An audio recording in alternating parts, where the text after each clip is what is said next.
Bom, boa tarde a todos, ou boa noite, né, Gladys? Aqui a gente chama de tarde porque ainda tem sol, né? Sol, agora ele dura mais, né? Exato. Legal, legal. Bom, boa tarde a todos, espero que todo mundo esteja bem, se cuidando aí. E continuando os nossos seminários, hoje a gente tem o prazer aqui de ter um colega nosso, Gladstone Duarte. Ele é graduado em Matemática e Ciência da Computação pela Universidade Federal de Juiz de Fora. Ele tem mestrado pela UFRJ, doutorado em Matemática e Informática por uma universidade, pela Universidade, desculpe, de Barcelona, na Espanha, e atualmente está como um pesquisador pós-doutoral na University of Science and Technology, na Polônia. É isso, Gladson? AGH, University of Science and Technology, isso mesmo. Ok. E hoje ele vai falar para a gente sobre variedades invariantes próximas a L1 e L2 no problema elíptico restrito de 3 cordas. Por favor, Gladson, fique à vontade. Ok, muito obrigado pela introdução, professor Otto, muito obrigado pelo convite. Esse trabalho que eu vou apresentar aqui hoje foi uma grande parte, né, digamos, da minha tese de doutorado que eu desenvolvi lá em Barcelona, sob supervisão do professor Àngel Jorba, professor catedrático lá da Universidade de Barcelona. Eu imagino que vocês estejam vendo meu mouse, certo? Quando eu... Sim, estamos vendo. Ok, então, perfeito. E, bom, eu começo essa apresentação motivando o porquê de estudar essas variedades invariantes ao redor de pontos de equilíbrio no modelo elíptico.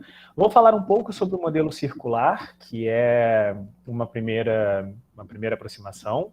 Depois, o porquê que podemos ir para o modelo elíptico, vou tentar convencer o porquê de que o modelo elíptico descreve melhor esse problema que serve de motivação, e depois uma relação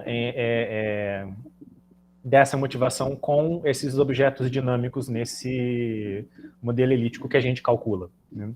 Por objetos dinâmicos aqui eu quero dizer toros e suas variedades estáveis e instáveis invariantes, mas eu espero que isso tudo fique claro ao longo da apresentação.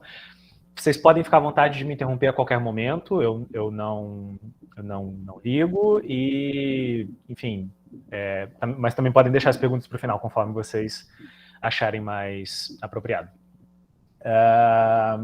Eu começo falando sobre a motivação, então, né, que a aplicação principal e a principal motivação, na verdade, desse estudo, no dia que eu cheguei na UB para fazer o meu doutorado, no primeiro dia, o meu orientador me deu um paper falando sobre esse cometa, o cometa 39P Euterma, que tem uma dinâmica, interessante. Ele orbita o Sol e Júpiter exerce uma certa influência nessa órbita.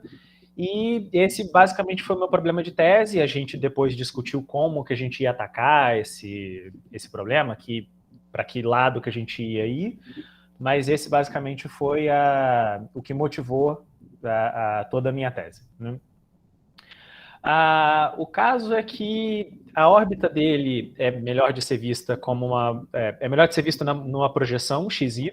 Ele embora exista um ângulo que separe essas órbitas, elas não são coplanares, né? Mas é bem pequeno esse ângulo, na verdade, né? Tanto que vocês podem notar as escalas aqui são diferentes, né? Então a gente vai ficar satisfeito em ver uma projeção em XY. E o caso é que a órbita em vermelho é a órbita de Euterma, a órbita em verde é a órbita de Júpiter. Marte deveria estar por aqui, assim, por aqui, e Saturno aqui por fora, ok? Então, Euterma, inicialmente, orbita o Sol numa região entre Júpiter e Saturno. Saturno está aqui por fora. E por causa de interações gravitacionais com Júpiter, Júpiter perturba a órbita de Euterma a tal ponto que Euterma é jogado para a região entre Júpiter e Marte e fica orbitando aqui essa região durante um par de décadas. e, não satisfeito com perturbar a órbita de Oterma uma vez para jogá-lo para dentro, Júpiter perturba essa órbita de novo, jogando-a para fora. Então, Oterma hoje em dia já está fora de novo. Essa transição ocorreu, se eu não estou enganado, entre os anos 20 ou 30 e 40 e 50, algo por aí. Vocês desculpem a imprecisão dos dados aqui agora. Durou algo próximo de 20 anos, mas eu não tenho certeza agora da janela desse evento. E hoje em dia, Oterma está orbitando essa região exterior, está orbitando a região entre Júpiter e Saturno de novo. Nos anos 2000, mais ou menos, início dos anos 2000, final dos anos 90, um grupo de pesquisadores da Caltech modelou esse problema de tentar entender o porquê o que faz, quais são os mecanismos que permitem com que Júpiter perturbe essa dinâmica de Oterma a tal ponto de fazer essa transição. Esse grupo estudou esse problema usando um dos modelos mais simples que a gente tem em mecânica celeste, que é o problema restrito dos três corpos, planar e circular, ou seja, a partícula, no caso o asteroide, Oterma, está no mesmo plano de Sol e Júpiter descrevem uma órbita circular. Esse problema tem essa hamiltoniana, é um problema autônomo e, bom, existem vários estudos sobre esse problema. Em particular, sabemos que existem 5 pontos de equilíbrio em um sistema de coordenadas.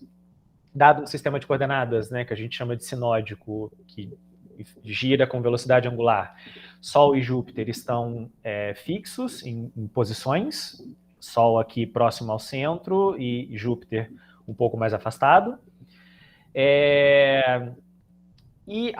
Existem 5 pontos de equilíbrio, a gente vai se preocupar com L1 e L2, que são esses pontos que estão próximos a Júpiter.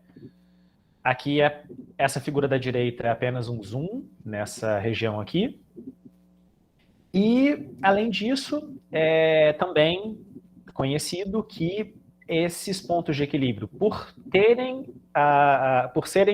do tipo centro-sela, eles têm não somente variedades estáveis e instáveis invariantes, como também possuem toda uma família de órbitas periódicas ao redor deles, que também possuem variedades invariantes estáveis e instáveis. Tais variedades se conhecem como variedades do tipo tubo, porque é uma órbita periódica que possui uma variedade. Então, é como se fosse um tubo mesmo. O meu morfo é um tubo. Okay? E são os autores desse trabalho que eu citei, né? Que nesse trabalho eles descrevem possíveis mecanismos para que essa transição aconteça. O Oterma tem uma transição rápida, que eles chamam, que ele transita, eu vou voltar uns slides só um segundo, ele transita sem dar nenhuma revolução ao redor de Júpiter. E aqui, nesse caso, significa que ele não descreve, né, não tem esse comportamento. Ele entra nessa região e sai para o lado de cá. E isso é característico se Oterma está dentro desse tubo, no caso, esse tubo azul, que é o tubo estável dessa órbita periódica. Ele entra nessa região, passa a seguir o tubo instável, e se ele está ao mesmo tempo no tubo instável dessa órbita e estável dessa órbita, isso a gente vai ver daqui a alguns slides, poucos na verdade, que existem níveis de energia onde isso acontece e níveis onde isso não acontece, mas pode ser que aconteça. Então, se isso acontecer, é exatamente a condição para que Oterma passe para essa órbita aqui e tenha condições de seguir essa variedade instável dessa órbita, ok? Então, como eu disse, existem condições... Só um adendo, se vocês me permitem. Isso daqui, essa figura, ela não é o espaço de fase completo, ela é a projeção no espaço de configurações, ok? Isso aqui para mim é x, isso daqui para mim é y, e eu estou ignorando x ponto e y ponto, ok? Então, se a gente determina uma seção, se a gente calcula uma seção aqui, calcula todos esses objetos nessa seção, a gente pode ver que, de fato, existem níveis de energia onde esses tubos têm interseção e tem como existir espaço entre eles. Eu vou dar um zoom aqui nessa região, por exemplo. Então, existe uma maneira de...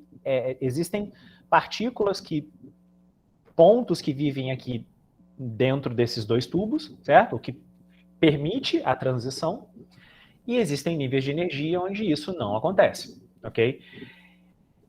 Reparem aqui que eu estou falando de transição rápida. Esses tubos foram calculados como uma transição rápida. Eu não estou dizendo que naquele nível de energia onde essa primeira interseção acontece, que a partícula não possa dar uma volta e depois sair, ok? Mas o caso de euterma, que é uma transição rápida, não poderia acontecer, por exemplo, nesse nível de energia. Eu não estou preocupado aqui com os valores, caso alguém queira, depois eu posso passar, mas é só uma ilustração que existem níveis que isso é possível e níveis onde isso não é possível, ok? Então, podemos pensar que, tudo bem, pegamos os dados astronômicos, né, de Sol, Júpiter e Euterma, jogamos esses dados, né, fitamos esses dados no modelo planar circular, integramos as equações e temos nossa órbita, Euterma, como, né? No entanto, não é isso que acontece, devido a erros que acontecem nessa aproximação, porque o problema a Euterma não está no mesmo plano que Sol e Júpiter, e o movimento de Sol e Júpiter não é circular, a aproximação não é tão boa assim, tanto que nem qualitativamente acontece o mesmo que deveria acontecer, né? O Euterma que deveria fazer essa transição da região exterior para a região interior, aqui a gente pegou os dados num momento de quase transição, onde era para ele ter feito essa transição e ter vindo para cá, para dentro, quando, na verdade, ele vai para fora, certo? Nessa integração. No entanto, se a gente ajustar levemente essas velocidades, a gente consegue, de novo, pelo menos qualitativamente, esse fenômeno de transição, certo? Esse comportamento de transição. Que é que o Euterma está aqui, ele transita, reparem que ele não dá a volta. Aqui, primeiro ele passa direto, dá algumas voltinhas por aqui e depois ele passa direto de novo, ok?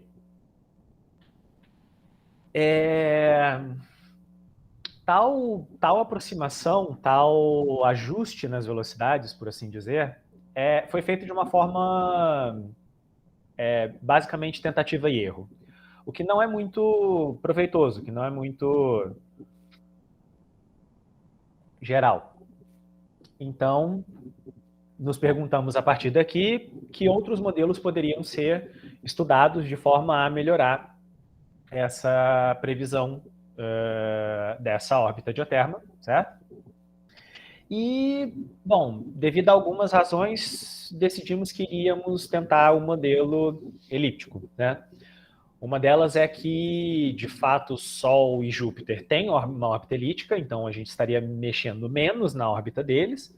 E outra que o número de trabalhos feitos com um problema elíptico não é tão grande assim, então vimos aqui uma oportunidade de seguir por esse caminho. O problema elíptico, ele pode ser visto como uma perturbação periódica do problema circular. De fato, essa variável f é a anomalia verdadeira, ok? É mais fácil de modelar o problema. As equações saem mais fáceis modelando a variável, tomando como variável independente a anomalia verdadeira em vez do tempo.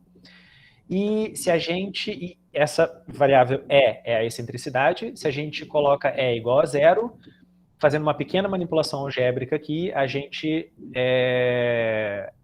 tem de volta a hamiltoniana do problema circular, ok? Então agora, pegando os dados astronômicos e ajustando no modelo elíptico e integrando, a gente consegue um resultado muito melhor. Eu vou dar um zoom nessa região aqui, no próximo slide, mas só para vocês verem que, de fato, isso aqui sem ajuste nenhum, isso aqui só, perdão, sem nenhuma alteração da velocidade, isso aqui só pegando os dados e ajustando eles no modelo elíptico, o termo já tem esse comportamento de transição.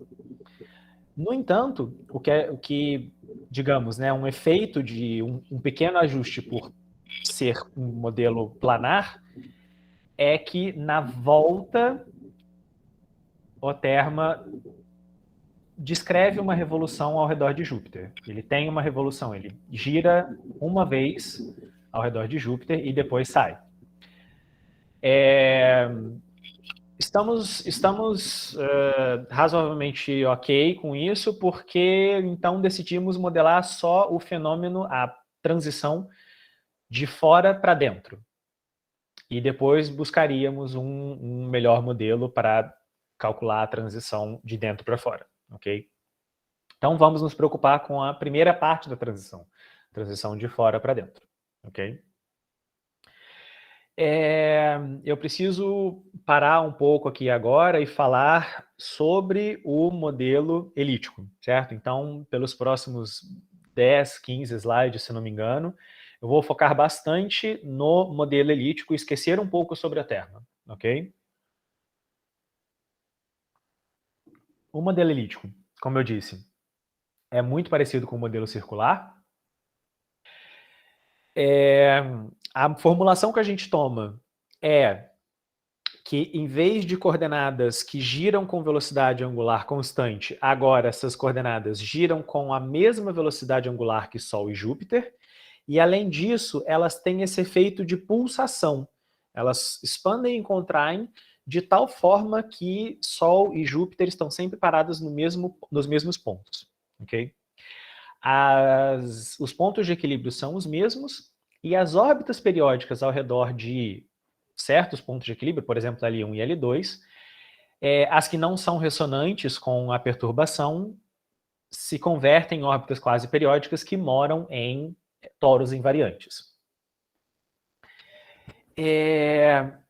Uma órbita periódica no modelo circular pode ser usada como semente inicial para o cálculo de um toro invariante no modelo elíptico. Por exemplo, usando uma continuação numérica, ok? Na verdade, é exatamente essa estratégia que a gente usa, ok? Usando o valor da excentricidade como parâmetro de continuação, temos uma órbita periódica e que vai se convertendo no toro até chegar no valor da excentricidade que temos. Mas apesar de existirem essas semelhanças muito naturais entre esses dois modelos, existem diferenças que não podem ser negligenciadas. Eu acredito que a principal delas, pelo menos, né, meu ponto de vista aqui, é que a função hamiltoniana depende da variável independente.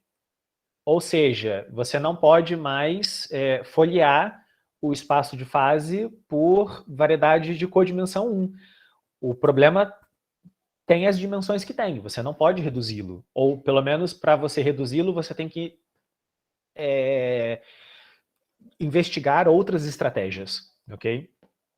E isso custou meses do meu doutorado. Eu espero que aqui eu consiga passar essas ideias, ok? Uma possível maneira de contornar esse problema seria definir um mapa autônomo no espaço de fase, como sendo a integração a tempo período da perturbação. No caso do problema elíptico é 2π, então a gente define um mapa como tempo 2π, integração a tempo 2π, ok? O problema é que a região ao redor de L1 e L2 é absurdamente instável. Por exemplo, para um dos valores de um toro, a diferencial da matriz de Poincaré é aproximadamente 10 a 6. E ela cresce mais, na verdade. Ou seja, se a gente tem esses toros, ou seja, se a gente tem alguns objetos, se a gente tem esses toros, vamos supor, calculados com uma precisão de 10 a menos 12, o que é uma precisão muito boa, próxima da precisão dupla da máquina, integrando um tempo 4π, eu já não tenho precisão nenhuma, porque eu já acumularia um erro de 10 a 12, certo? Isso para 2 voltas, para dois períodos da perturbação, ok? O que no caso do problema elíptico é uma revolução de Júpiter, o que seria aproximadamente 24 anos. É muito pouco, ok? Então, seria interessante ter uma estratégia para contornar esse problema. E a estratégia é usar o tiro paralelo, ok? Essa ideia, essa ferramenta é apresentada nesse trabalho, nesse paper do meu orientador, que recomendo porque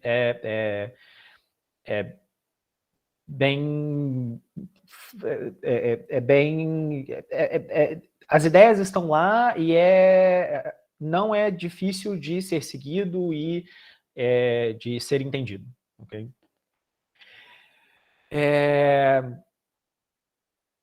O que o tiro paralelo diz, né? Se temos o espaço de fase, ok? Nesse caso, do meu problema elíptico.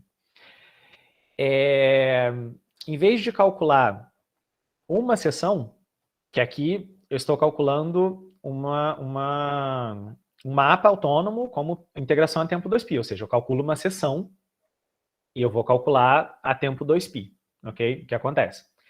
Em vez de calcular uma seção somente, eu calculo algumas, ok? Eu vou passar para o slide seguinte, eu acredito que é mais fácil de ver com uma figura, ok? Então aqui, se eu não estivesse usando o tiro paralelo, eu viria dessa seção, integraria tempo 2π e voltaria para ela, ok? Usando o tiro paralelo, eu defino mais seções, no caso desse trabalho, 4 foram suficientes para a gente, e eu integro da seção, digamos, 0 para a seção π sobre 2, da seção π sobre 2 até a seção π, de π até 3π sobre 2, e de 3π sobre 2 até 2π, que no caso é a 0, ok? E tudo que eu quiser calcular, por exemplo, se eu quiser calcular um toro, em vez de calcular de uma seção a ela mesma, eu calculo de uma seção à próxima, dessa seção à seguinte, e por aí vai. O que custa mais? Na verdade, o que a gente ganha tendo uma precisão numérica melhor, a gente perde tratando com um sistema mais difícil e com dimensões maiores. Porque agora, a gente, para resolver uma parametrização, para determinar um x de θ, né, que parametrize um toro nessa seção, a gente tem que determinar uma parametrização nessa seção, uma parametrização nessa seção e nessa seção, tal que o fluxo leve essa parametrização a essa, e por aí vai. em vez de determinar somente uma e que o fluxo me leve dela a ela mesmo, ou seja, invariante, eu tenho que determinar 4 parametrizações e que o fluxo me leve de uma a outra. Ou seja, em vez de resolver uma equação, eu tenho que resolver um sistema de equações. Certo? Eu vou pular alguns detalhes, mas se alguém tiver interesse, eu posso responder perguntas, eu posso ir um pouco mais fundo, eu posso indicar referências também, ok? Então, como que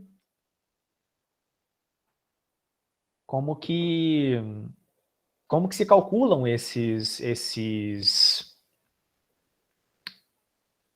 essa parametrização, ok? A gente determina, a gente dá como condições iniciais uns coeficientes de Fourier, a gente vai aproximar essa curva invariante por Fourier. Tendo esses coeficientes de Fourier, a gente calcula pontos no espaço de fase, integra, calcula a equação e depois vai para o espaço de Fourier de novo e a gente quer achar o zero desse operador aqui, ok? Vocês podem me perguntar aqui agora por que discretizar em Fourier, por que não simplesmente calcular um conjunto de pontos no espaço de fase, porque discretizando por Fourier a gente tem acesso a mais pontos, ok? De fato, a gente poderia aproximar em qualquer ponto que a gente quisesse essa curva invariante. Então, é essa estratégia que é usada aqui. E para calcular a solução disso, a gente usa um Newton, certo? Essas derivadas da primeira parte e da terceira parte são bem conhecidas, e as derivadas da segunda parte podem ser calculadas através de termos que a gente conhece, termos que a gente sabe como calcular. A gente sabe como calcular a derivada de x1 através de a1, a derivada de um ponto no espaço de fase através dos seus coeficientes de Fourier. A gente consegue calcular esses blocos através da evoluindo o fluxo, evoluindo a matriz variacional. Então, tudo isso são elementos que são bem conhecidos, ok? Além disso, se a gente quiser saber o comportamento normal a esse objeto, que vai ser o nosso tório invariante, para que é o comportamento normal? Para a gente saber, para a gente calcular direções instáveis e estáveis, né? As variedades instáveis e estáveis desses toros, ok? A gente pode considerar o seguinte sistema.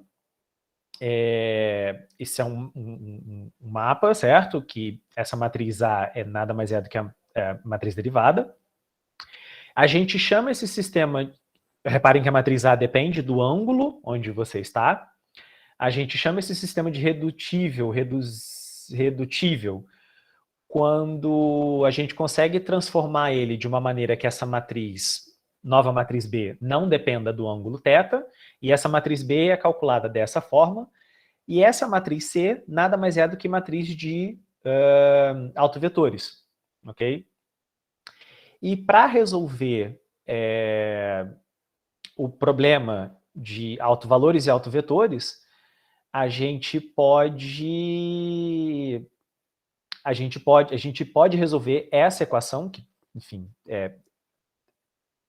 essa equação do autovalores e autovetores, a gente pode transformá-la para ficar com essa cara, e esse operador aqui que a gente quer se preocupar em discretizar, desculpem, é esse operador aqui que a gente quer se preocupar em discretizar, de forma que a gente consiga calcular esses autovalores e autovetores.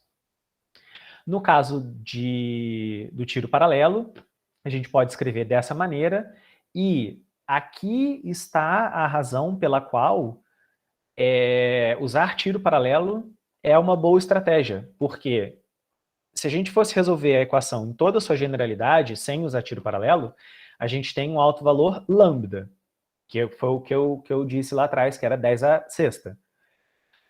No entanto, com 4 seções, a gente tem esse novo operador, que é um operador muito maior, ok? Só que o alto valor agora é a raiz quarta de lambda, ou seja, 30, 40, por aí. Então a instabilidade, ela cai com a raiz enésima, onde n é o número de seções. De novo, para o nosso caso do problema elíptico ao redor de L1 e L2, 4 seções foram suficientes. Mas caso não fosse, se tivesse uma instabilidade muito grande, a gente poderia colocar mais seções e essa instabilidade cairia mais e mais. O tamanho do sistema cresceria muito, mas é um equilíbrio que temos que buscar, ok? Então, no fim das contas, a gente tem o que a gente ganha no final de tudo, né?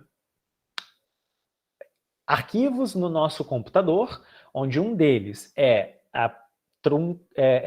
uma série de Fourier truncada que aproxima pontos no toro, ok? Essa é a seção em π, ok? E além disso, a gente tem outras séries de Fourier que aproximam autovetores, desculpem, que são tangentes à variedade estável e instável em cada ponto. Também é uma série de Fourier de cada um desses objetos, que a gente pode passar um ângulo para essas séries e ela retorna, a série do toro retorna um ponto e a série dos autovetores retorna um vetor.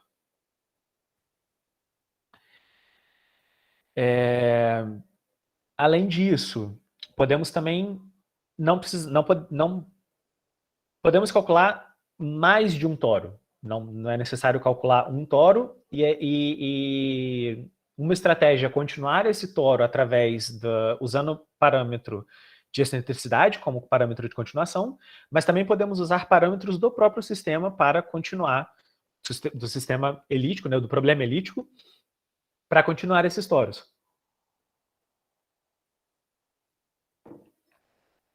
Reparem que, e aqui eu vou voltar alguns slides, com permissão de vocês.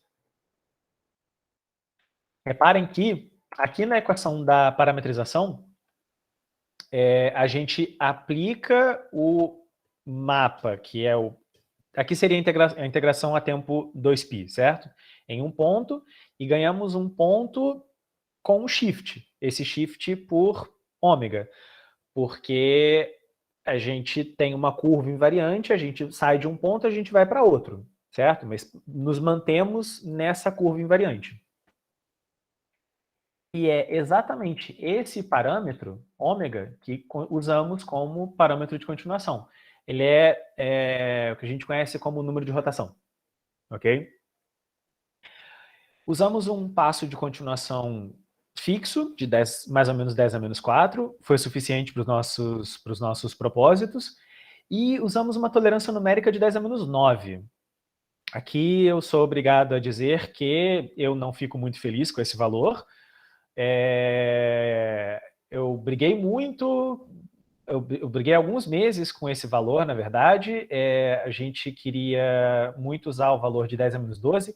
Em muitos casos foi possível ser usado o valor de 10 a menos 12. No entanto, em algumas regiões, principalmente quando estamos próximos a ressonâncias com a perturbação, esse método, a convergência começa a não produzir tão bons resultados assim. Então, a gente foi obrigado a baixar um pouco, a relaxar um pouco essa tolerância, mas, de novo, foi suficiente para os nossos propósitos usar essa tolerância, mas que é possível obter vários desses toros com uma tolerância de 10 a menos 2, ok? E a gente calculou esses tantos de toros aqui, né? 7.270 ao redor de L1, entre esses valores de número de rotação, e 4.498 para L2, entre esses valores de número de rotação. Aí vocês podem me perguntar, mas por quê? Por que esse número, por que esses valores de número de rotação? Em princípio, nenhum motivo especial, poderiam ter sido mais, poderiam ter sido menos. E, bom, menos, não muito menos. Depende da região onde a gente estava. Mas esses valores foram suficientes para tanto poderem ser usados como ilustração na hora de ver essas variedades invariantes, estáveis e instáveis desses toros, como para a aplicação do estudo, que é entendimento da dinâmica da órbita do cometa Terma, ok? Então, aqui um diagrama de continuação desses valores, e alguns desses toros, não estão todos representados aqui. Reparem que vocês estão vendo curvas, porque aqui isso é um corte, ok? A gente está definindo um mapa autônomo, aqui isso é um dos cortes, ok? Então, um toro, imaginem um toro, quando você corta ele com uma certa seção transversal, você ganha algo homeomorfo a um círculo, ok? Então, aqui é isso que a gente está vendo, ok? E esse ponto vermelho, aqui mais para o meio, é Júpiter, é a localização de Júpiter, que a gente está vendo nas variáveis x e y, né? Projeção no espaço de configuração. E aí, bom, para quem já viu algum cálculo das órbitas de Lyapunov, das órbitas ao redor de L1 e L2, sabe que elas vêm até muito próximo de Júpiter. De fato, esses toros também vêm muito próximos, mas, de novo, para as aplicações desse estudo, foi suficiente parar aqui onde a gente parou. Além disso, para o cálculo das variedades estáveis e instáveis, a gente também pode usar o fato da gente ter a aproximação feita em cada seção. Então, se a gente pega um ponto e dá um pequeno displacement na direção de uma das variedades, seguindo uma das variedades, a gente consegue escrever ele de uma maneira que vai ajudar a gente a calcular essas variedades e calcular uma melhor visualização para essas variedades. Eu vou saltar essas contas, eu acho que é melhor de ver nesse esquema aqui, ok? Esses números 0, 1, 2, 3 são as seções temporais, 0, π sobre 2, π, 3π sobre 2. E esses números menores aqui, essas curvas são as variedades, digamos que sejam as variedades instáveis, ok? Não tem diferença nenhuma com as estáveis, exceto que você faz a integração a tempo contrário, tempo para trás. E você tem esses pontos aqui nessa variedade. O que a gente quer definir aqui é, na verdade, um domínio fundamental para a gente saber que determinar uma aproximação dessa variedade e integrar, a gente consiga visualizar essa variedade de uma boa forma. Se a gente não tivesse tiro paralelo, a gente teria que esse ponto 2, quando você integra ele, você cai no ponto 6. Esse pedaço dessa variedade teria que ser aproximado por um segmento de reta ou outro tipo de curva, mas em princípio a gente não sabe como é a cara da variedade, então em princípio não tem outro motivo a não ser uma reta, uma outra curva a não ser uma reta para aproximar, e esses pontos teriam que ser integrados nessa reta para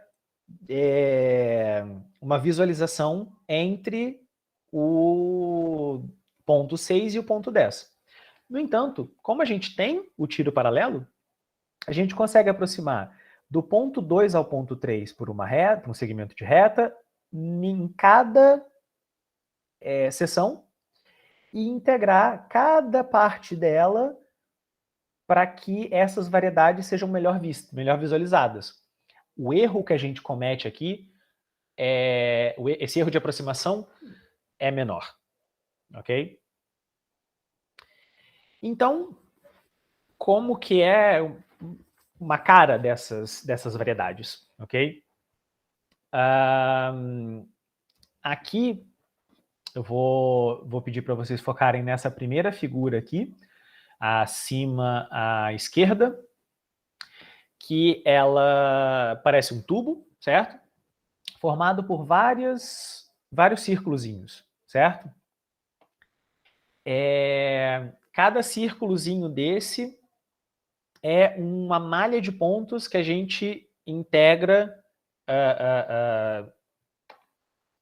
de uma seção a outra, ok? Então aqui a gente tem as variedades instável e estável de um dos toros. De novo, aqui a gente está vendo um corte, ok? Então isso tem uma dimensão a mais do que a gente está vendo, ok? Integrados a tempo π/2, a tempo π, a tempo 3π/2 e a tempo 2π. Eu vou focar um pouco nessa região aqui para a gente ver, região Júpiter está por aqui, nessa região próxima a Júpiter, para a gente ver que, de fato, essas variedades, eu vejo esses desenhos como uma boa ilustração de por que o nome variedade em inglês faz sentido, né? Que é manifold, que elas se dobram muitas vezes, certo? Isso é de um dos toros, esqueci de mencionar, um dos menores toros que a gente tem. Esse é outro toro. Reparem que aqui, quando essa evolução é feita ao redor de Júpiter, essas variedades já têm uma dinâmica um pouco, digamos, menos tubular, porque aqui ela já se estica mais e, inclusive, sai dessa região, ok? Bom, enfim, tem vários outros toros que a gente pode calcular e vários outros comportamentos dessa variedade, mas eu vou preferir, eu já estou um pouquinho em cima do tempo, vou preferir andar na linha de vamos voltar ao termo agora, ok? E sobre o termo. Reparem que eu falei, tudo que eu disse, né, foi sobre o cálculo dessas variedades, desses toros, mas em nenhum momento, a partir de um certo momento, eu não falei mais sobre o termo, né? Vamos voltar aqui agora ao termo. O termo, sua órbita é uma curva, certo? Um objeto unidimensional, que também faz parte, também pode ser intersectado com essas seções temporais, e aqui eu estou apresentando para vocês 4 dessas possíveis seções, certo? A gente escolheu de uma certa... de maneira que essas seções fossem ou antes ou um pouco assim que começou a transição, certo? Reparem que o termo está muito longe, se aproximou ainda mais, e aqui já começou a transição e já fez a transição de um dos toros, ok? Então aqui é 0, π/2, π e 3π/2, ok? E esse azul é Júpiter, um dos toros. Aqui eu peguei qualquer um, sem motivo especial nenhum para qualquer um deles, ok? A gente escolheu um determinado tempo inicial para fazer essas contas. De novo, aquele tempo onde o termo está quase começando a transição. E para esse tempo, a anomalia verdadeira tem tal valor, ok? E por causa disso, a gente escolheu a seção sigma π, que é essa seção aqui, que é a mais próxima desse valor e que, enfim, também não começou a transição ainda, ok? Então vamos analisar o que seria essa junção dos dados de Euterma com as variedades desses toros que a gente calculou. E aqui, cada uma dessas figuras são 4 toros diferentes daqueles 7.200 e não sei o que, 4.400 e não sei o que a gente calculou. A gente escolheu 4 deles para serem candidatos a gente analisar junto com o Terma, ok? Eu espero que nos próximos slides eu consiga convencê-los do porquê esses 4 poderiam ser bons candidatos, ok? Uns por didática, outros por best fit. Eu não sei vocês, mas eu não consigo ver nada nessa figura. Eu acho que a projeção no espaço de configurações talvez não me deixe ver tanta coisa. Eu não sei se esse ponto está muito longe ou está muito perto nas outras variáveis. Eu não sei se esses tubos, se o termo está dentro dos tubos ou fora. Não ficou tão claro para mim essa relação entre o terma, esse ponto vermelho, e essas variedades, ok? Aqui, obviamente, a gente está dando foco nessas variedades porque são as que vêm mais próximo de Euterma, ok?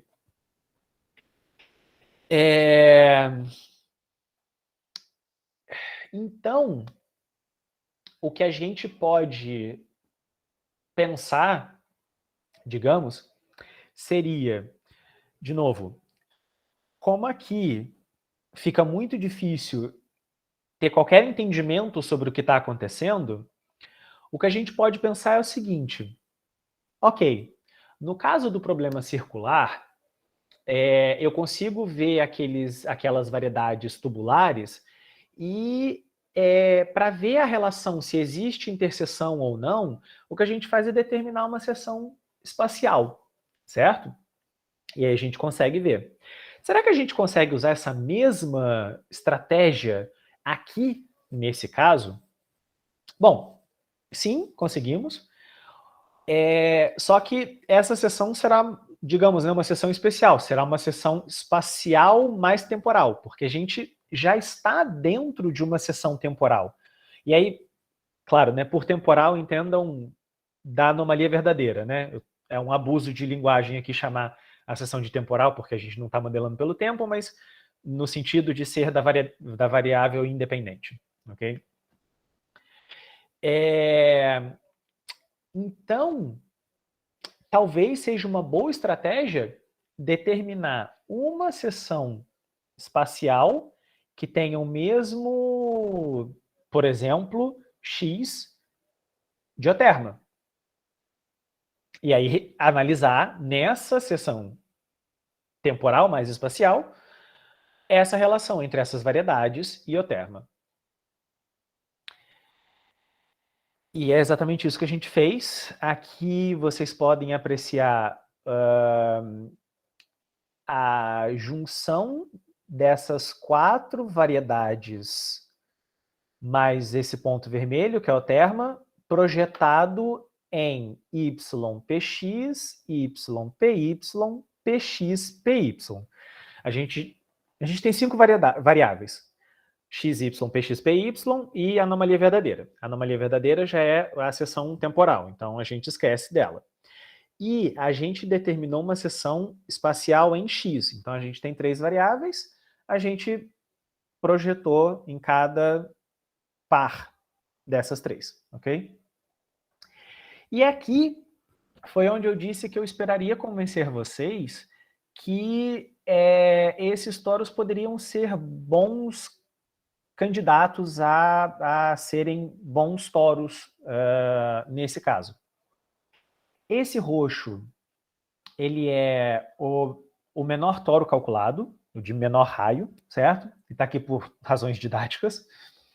Esse verde é o original, o que vem do circular, calculado através de continuação numérica pelo parâmetro de excentricidade.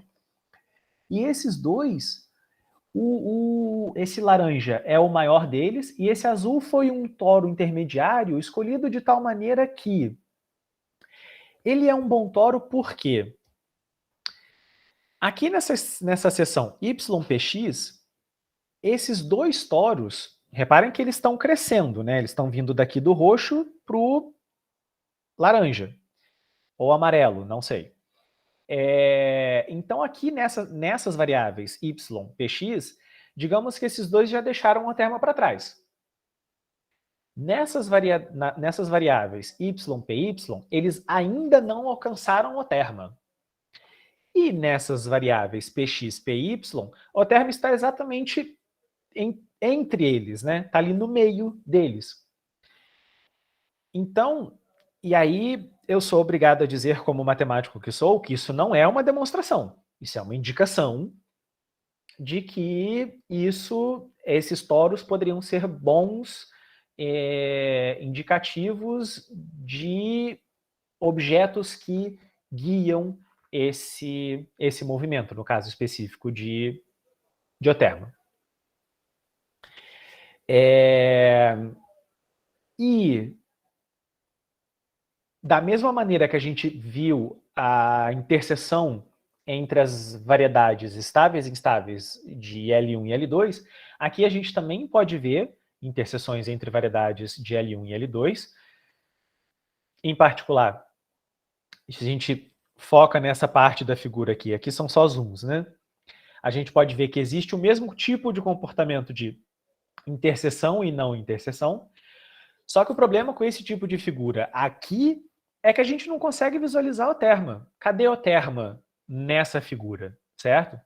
Claro, se a gente volta aqui, estava começando a apresentar essa relação, eu disse, o terma tem uma órbita unidimensional no espaço de dimensão 5. Se a gente já determinou essas seções temporais, a gente vai ter uma sequência de pontos. Se a gente analisa o que acontece em x de Júpiter, o terma que está aqui nessa seção, em 3π/2, não tem o mesmo x de Júpiter, e na seção 2π, que é 0, né, na próxima, ele já vai ter passado. Então a gente perdeu essa informação. A gente não consegue relacionar essas variedades com o terma. A gente não consegue localizar o terma dentro dessa seção. E aí, o que a gente faz? Se a gente voltar a algumas casas, como eu acabei de voltar aqui agora, a gente pode perceber que, de fato, eu vivo num espaço 5-dimensional, essa curva tem uma dimensão, e eu já determinei essas seções temporais. Mas por que eu determinei essas seções temporais? Por que elas já estão ali? Será que eu posso determinar outras seções temporais? E, de fato, sim, eu posso determinar outras seções temporais, porque eu tenho um toro calculado em uma seção, eu posso simplesmente integrar um tempo curto, certo? De forma a tê-lo em outra seção, e de tal maneira que eu integro o termo até que ele tenha o mesmo x de Júpiter,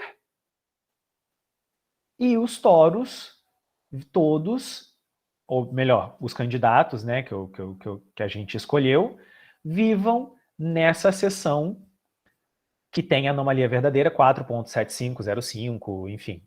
Essa anomalia verdadeira é calculada de tal maneira que x de dioterma e x de Júpiter sejam iguais. Ok? E agora, calculando essa interseção, a gente pode ver que, de fato, dois toros esses dois maiores toros, né? O termo está dentro dessa região, o que lá no problema circular indicava transição, e, portanto, o pensamento mais rápido leva a concluir que, ótimo, então aqui também indica. O problema é que no problema elíptico, a gente tem 5 dimensões, os toros têm dimensão 2, e cada uma das suas variedades tem dimensão 1, um a mais, no caso, né? A variedade estável e a instável, cada uma tem dimensão 3. Então, a gente tem codimensão 2. Quando lá no problema circular, a gente tinha um espaço de fase quadridimensional, a energia folheava o espaço, então cada órbita vivia num espaço tridimensional, cada órbita periódica tinha uma dimensão e suas variedades uma dimensão a mais. Então a gente tinha codimensão 1. Codimensão 1 divide o espaço entre dentro e fora. Codimensão 2 não divide o espaço entre dentro e fora. Então aqui, falar de dentro e fora de regiões há de se seguir com um pouco mais de cuidado. E, na verdade, essa é a indicação numérica de toros que guiam o movimento dioterma. Mas, na verdade, não é uma demonstração que que o termo está dentro dessa região ou daquela, exatamente porque falar de dentro e fora não faz sentido com a dimensão 2. E, para terminar, eu só gostaria de deixar a figura da interseção de todos os toros com essa seção x igual a x de Júpiter. Reparem que aqui os outros toros que foram escolhidos, né, o termo não está dentro da região deles, mas o termo está muito próximo. Então, isso ainda é uma pesquisa futura de exatamente definir o que é essa transição e essas regiões de dentro, fora, será que fazem sentido? Claro que faz todo sentido para a gente esperar um comportamento similar, porque a gente está lidando com um problema que é uma perturbação de um problema onde essas coisas funcionam, e esse tempo é finito. É um tempo finito e pequeno. Então, na verdade, não é tão esdrúxulo assim a gente falar sobre isso. Mas é bom a gente proceder com cuidado aqui, e é uma indicação de future steps da nossa pesquisa. E eu paro aqui, que eu já falei demais, gente. Muito obrigado por me escutarem. E se alguém tiver alguma pergunta, por favor, fique à vontade. Obrigado, Gladstone. Apresentação muito interessante. Você tentou passar detalhes das técnicas e todo o procedimento. Eu achei bastante interessante, principalmente essa parte final, em que você tenta colocar o tema dentro dos seus plots, literalmente, né? Foram os últimos meses da minha tese, e, na verdade, eu nem tinha atentado para esse fato. O Ângelo que foi e me falou, não, mas olha só, a gente pode ver o termo aqui e tal. Eu falei, nossa, é verdade, vai ficar uma conclusão mais bonita. Eu peguei e fiz. E fica mais direcionado, né? Quer dizer, eu acho que dá um pouco mais de concreteza para o problema, né? Eu achei muito interessante. Dizer a verdade, não é a minha especialidade, já vi vários trabalhos nessa linha, mas nenhum que chegasse a esse ponto aí de procurar o objeto ali dentro, né? Eu acho que não é muito padrão. O matemático se satisfaz um pouco antes. Existe. E a gente, então, é que eu já sou um pouco mais aplicado, e aí eu acho que isso é a parte legal de realmente você ver todo esse ferramental matemático podendo ser de fato aplicado. Não que ele não seja, ele sempre foi, mas o que eu quero dizer assim, você vê colocando as duas coisas juntas. Eu achei muito legal, muito legal. E essa dimensão extra que está sobrando aí, que eu acho que vai ser agora um desafio de como sei lá, amarrar isso. Amarrar isso, né? Isso que você comentou no final também me parece bastante razoável, como você tem um intervalo de tempo muito pequeno, de certo modo você está amarrando ali, né? Então, essa é uma grande amarra, me parece bastante razoável, né? Sim, mas o que a gente... Aí, de novo, aí é o meu lado matemático falando mais alto, né? Que, de fato, não é possível você falar sobre dentro e fora e tal, mas, de fato, a gente espera um comportamento parecido, porque Então, a gente fica nesse meio caminho. Eu, como matemático, não me satisfaço com isso e gostaria de ir um pouco mais além. Mas, sim, o meu lado um pouco mais aplicado se satisfaz com isso e já gostou dessa parte.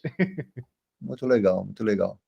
Tem um comentário aqui do Gil, muito interessante, parabéns e agradecimento ao Gladson. Uma curiosidade seria sobre a aplicação das variedades e na transição entre elas, a navegação de veículos espaciais.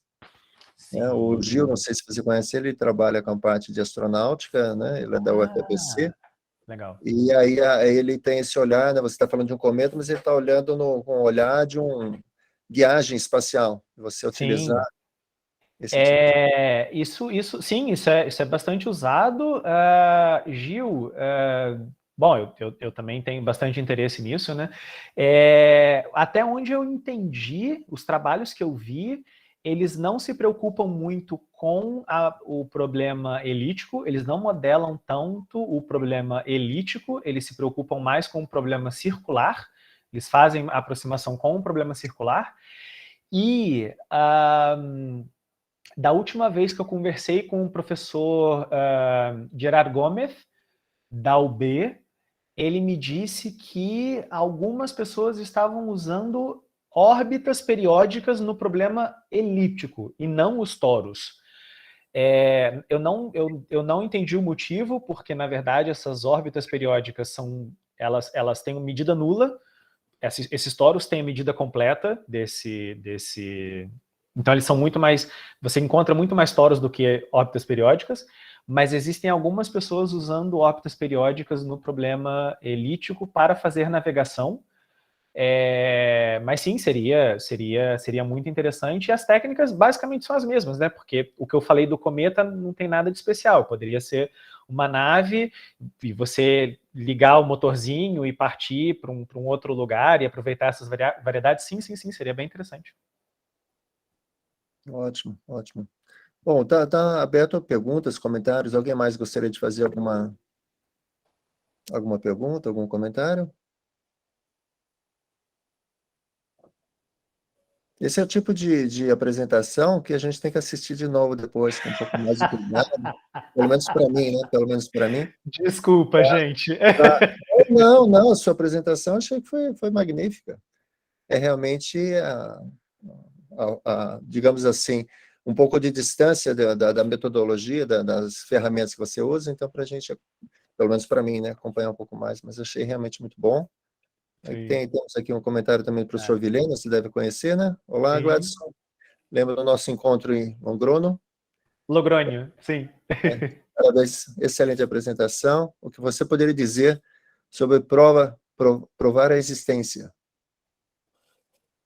Sobre provar a existência de quê, professor Vilhena? Desculpa, eu não entendi.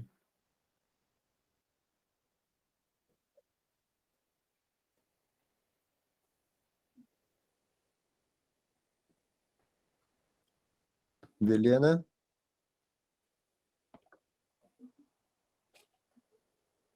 Bom, deve estar escrito.